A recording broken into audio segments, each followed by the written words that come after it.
নতুন সরকারের প্রথম একনেক সচিবালয়ে বসছে, সেখানে আছেন সহকর্মী মোহাম্মদ হোসাইন। আমরা যুক্ত হচ্ছি তার সাথে। হোসেন, আমরা সংবাদে বলছিলাম প্রধানমন্ত্রীর প্রথম আজকে একনেক বৈঠক এবং একই সাথে 17টি প্রকল্প নিয়ে আজকে হয়তো আলোচনা হবে। বলবেন সেখানে উল্লেখযোগ্য কি কি প্রকল্প রয়েছে? তানি, আপনাকে ধন্যবাদ।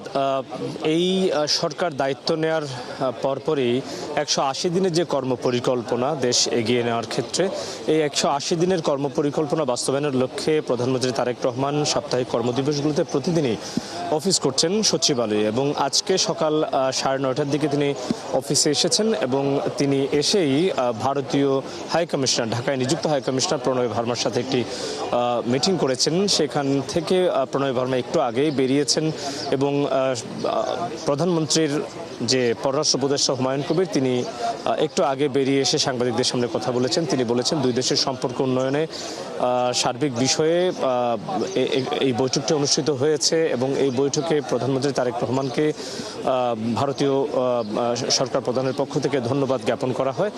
এবং আপনি যেটা বললেন, আসলে একনেকের যে বৈঠক, প্রথমবারের মতো সচিবালয়ে এই বৈঠকটি হচ্ছে। বৈঠকে পরিকল্পনা কমিশনার হওয়ার কথা ছিল, কিন্তু এবারে প্রথম আসলে একনেকের এই সভা এই সচিবালয়ে হচ্ছে। এই একনেক সভায় যোগ দেওয়ার জন্য 10টার একটু পরেই কিন্তু স্থানীয় সরকার মন্ত্রী মির্জা ফখরুল ইসলাম আলমগীর, জ্বালানি মন্ত্রী ইকবাল হাসান মাহমুদ টুকু, পানি সম্পদ মন্ত্রী শহীদুদ্দিন চৌধুরী এনেসহ অপরাপর যারা মন্ত্রীরা রয়েছেন, এই সভার সদস্যরা রয়েছেন, তারা কিন্তু একনেকের সভায় যোগ দিয়েছেন। এবং 17টি প্রকল্প নিয়ে 17টি প্রকল্প এই সভায় এজেন্ডায় স্থান পেয়েছে। তন্মধ্যে 9টি প্রকল্প একেবারেই নতুন।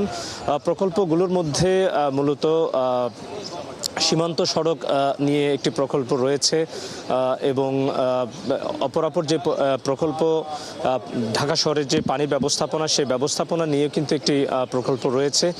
এবং এই 17টি প্রকল্পই আজকে আলোচনা হবে এবং এইসব বিষয়ে সিদ্ধান্ত হবে। এই সিদ্ধান্ত এই একনেকের বৈঠক শেষে সংশ্লিষ্ট মন্ত্রীরা বেরিয়ে এসে কথা বললে আপনার মাধ্যমে নিশ্চয়ই জানাতে পারবো। এর পরপরে কিন্তু 1:30টার দিকে আরেকটি সৌজন্য সাক্ষাৎ রয়েছে ঢাকায় নিযুক্ত ইউরোপীয় ইউনিয়নের রাষ্ট্রদূত মাইকেল মিলারের সাথে। তো তা নিয়ে এই ছিল আসলে আমার কাছে সচিবালয় থেকে সবশেষ খবর। ধন্যবাদ মোহাম্মদ হোসেন।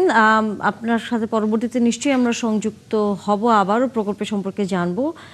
দর্শক, আমাদের সহকর্মী মোহাম্মদ হোসেন ছিলেন সচিবালয় থেকে।